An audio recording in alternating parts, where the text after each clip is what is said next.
Michael Jackson, le bouleversant récit d'une icône torturée par ses complexes. Michael Jackson est né le 29 août 1958 à Gary, Indiana, États-Unis. Il est le 7e enfant de 8, qui sera mondialement connu comme le roi de la pop. Devient connu malgré son jeune âge. Il a seulement 11 ans lorsque les Jackson 5 triomphent. Ce groupe était formé par 4 autres de ses frères, Tito, Jermaine, Jackie et Marlon. C'est Joe Jackson qui a eu l'idée de la création du groupe formé par ses fils. Michael Jackson a confié, lors d'une interview avec Oprah Winfrey en 1993, qu'il a souffert d'abus durant son enfance, tout comme ses frères. Son père les maltraitait alors qu'il était encore jeune. Il a affirmé que son père l'insultait et le frappait dans le but de lui permettre de s'améliorer. La violence, plus les infidélités répétitives envers sa mère, son père a eu une fille avec l'une de ses maîtresses, Cheryl Terrell, ont fait que père et fils n'ont jamais eu une bonne relation, et explique pourquoi il n'est pas mentionné dans son testament. En 2010, Joe Jackson a confessé avoir frappé ses enfants, mais il s'est justifié en expliquant qu'il s'agissait d'une autre époque. Il décède en 2018 à l'âge de 89 ans des suites d'un cancer. Lorsqu'il débuta sa carrière avec les Jackson 5, son aspect était celui de n'importe quel enfant afro-américain, mat de peau, coupe afro, nez large et lèvres charnues.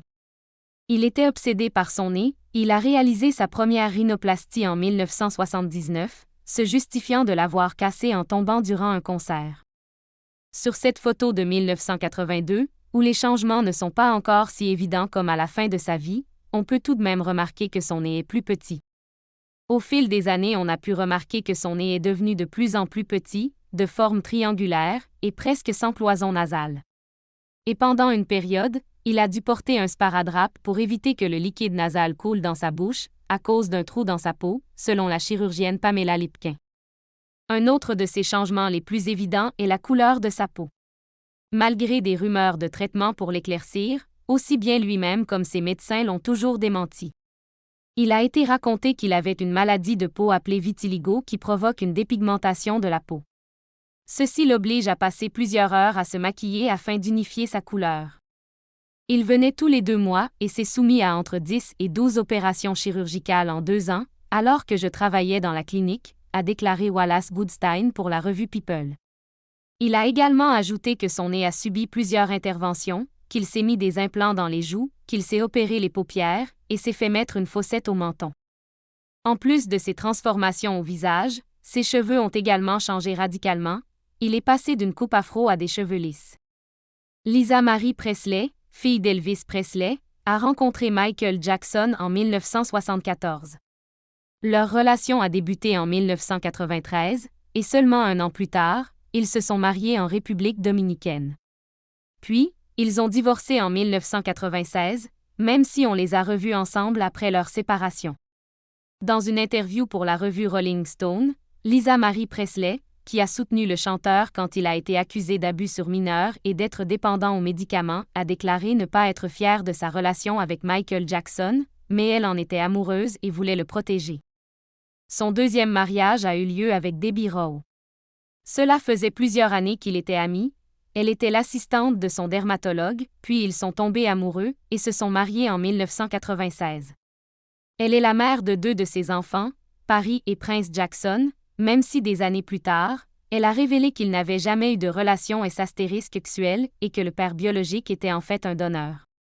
Ils ont divorcé en 1999 et ont passé un accord pour que Debbie Rowe renonce à la garde de ses enfants, même si elle pouvait leur rendre visite tous les 45 jours. Et pendant les 3 premières années de leur séparation, elle a reçu $1 million annuels, une villa à Beverly Hills et une voiture. Suite au décès de Michael Jackson, Debbie Rowe a regretté avoir été aussi absente dans la vie de ses enfants et a décidé de rattraper le temps perdu. Michael Jackson a toujours voulu être père, et il était très protecteur. Il mettait des masques à ses enfants pour les protéger des médias. Il s'est toujours battu pour qu'ils cachent leur visage. L'aîné est Prince Michael Jackson, fruit de son mariage avec Debbie Rowe. Il est né en 1997 et, bien qu'éloigné des médias, il a participé à quelques programmes de télévision où il a expliqué la facette altruiste de son père. La cadette est Paris Michael Catherine Jackson, également fruit de son union avec sa deuxième femme Debbie Rowe. Née en 1998, elle est la plus connue des 3 enfants. Pari est actrice, mannequin et chanteuse. Elle a raconté à la revue Rolling Stone être passée par une profonde dépression suite au décès de son père. Suite à son divorce, Michael a voulu être papa de nouveau. Il a donc eu Prince Michael Jackson II, plus connu comme Blanquet, en ayant recours à une mère porteuse. Avec le petit Blanquet, il est passé par l'une des situations les plus embarrassantes de sa carrière de père. Depuis le 5e étage de l'hôtel Adlon, il a voulu saluer ses fans du balcon et leur présenter le bébé de 9 mois au-dessus de la barrière, mettant alors sa vie en danger. « J'ai commis une terrible erreur », a-t-il ensuite reconnu à la BBC. Blanquet est né en 2002. C'est le moins connu de la fratrie. Comme il porte le même nom que son grand frère, il a pris le surnom de Blanquet, couverture en anglais, puis l'a changé pour Bigi, lassé des blagues qu'on lui faisait depuis le collège. Les accusations d'abus sexuels sur des mineurs sont apparues pendant l'été 1993, lorsqu'Evan Chandler, ami du chanteur qui s'est suicidé après son décès, a porté plainte contre Michael Jackson pour avoir eu des relations inappropriées avec son fils Jordan, de seulement 13 ans. Depuis, d'autres enfants ont également porté plainte pour le même délit et la justice a ouvert une enquête dans le ranch de Neverland.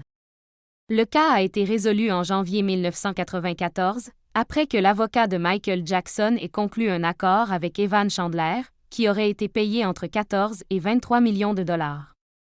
Certains considèrent que c'est une façon de reconnaître les faits et d'acheter son silence. En 2002, Michael Jackson a participé au documentaire Living with Michael Jackson, qui raconte sa vie quotidienne. Il a été réalisé par le journaliste Martin Bashir, qui l'a qualifié de profiteur parce qu'il apparaissait avec des mineurs dans des attitudes tendres. En conséquence du documentaire, d'autres plaintes sont apparues. Celle de Garvin Arvizo, qui a affirmé avoir consommé de l'alcool avec le chanteur et avoir ensuite été abusé sexuellement, a eu le plus de poids. Le procès a duré jusqu'en mai 2005 et le chanteur a été déclaré innocent. Mais sa santé en a été gravement affectée. On lui prête aussi une relation avec Macaulay Culkin, l'acteur de Maman, J'ai raté l'avion, qui a 22 ans de moins que lui. La rumeur raconte qu'il était plus qu'ami mais, en 2018, Culkin a nié toute conduite inappropriée. L'acteur a affirmé que leur bonne relation était due au fait qu'il a lui aussi souffert d'avoir eu un père violent qui le maltraitait une fois connu, tout comme Michael Jackson, et que le chanteur l'a soutenu dans tout ce processus douloureux. De plus, Macaulay Culkin est le parrain de ses 3 enfants. Le rappeur Homer Batty a eu un témoignage similaire.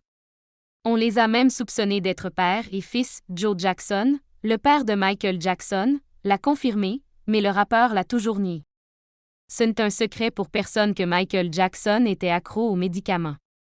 Lui-même l'a confessé en 1993, lorsqu'il a dû annuler sa tournée de Dangerous pour être hospitalisé dans un centre de désintoxication.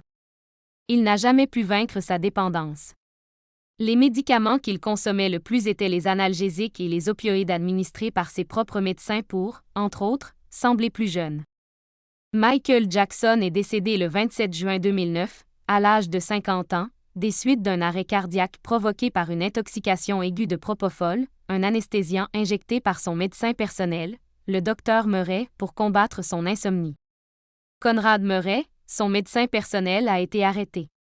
Sa mission était de l'aider à dormir afin qu'il puisse se reposer des répétitions de sa tournée. Il a reconnu lui avoir administré un Valium à 1h30 puis, une demi-heure plus tard, une dose de lorazépam. À 3h, comme il était toujours éveillé, il lui a injecté du midazolam et enfin, une dose de propofol à 10h30 du matin. Le chanteur en aurait également pris une dose de son côté. Cet excès et mélange de médicaments, fort sédatifs, ont provoqué la mort de Michael Jackson. L'amitié très proche entre un patient dépendant et un médecin est problématique, a déclaré l'expert Levouni pendant le procès. Et il semblerait que cela soit la véritable cause de la mort du roi de la pop. Murray et Jackson s'entendaient très bien. Cela permettait aux patients d'exiger plus facilement des médicaments et il était donc plus difficile pour le médecin de les lui refuser. C'est pour cette raison que Conrad Murray a été condamné en 2011 à 4 ans de prison pour homicide involontaire et tenu de payer 75 millions d'euros à ses enfants. Il a été remis en liberté en 2013, après avoir accompli la moitié de sa condamnation, bien qu'il ne puisse plus exercer son métier. À la mort de Michael Jackson, c'est la grand-mère paternelle qui a obtenu la garde de ses enfants.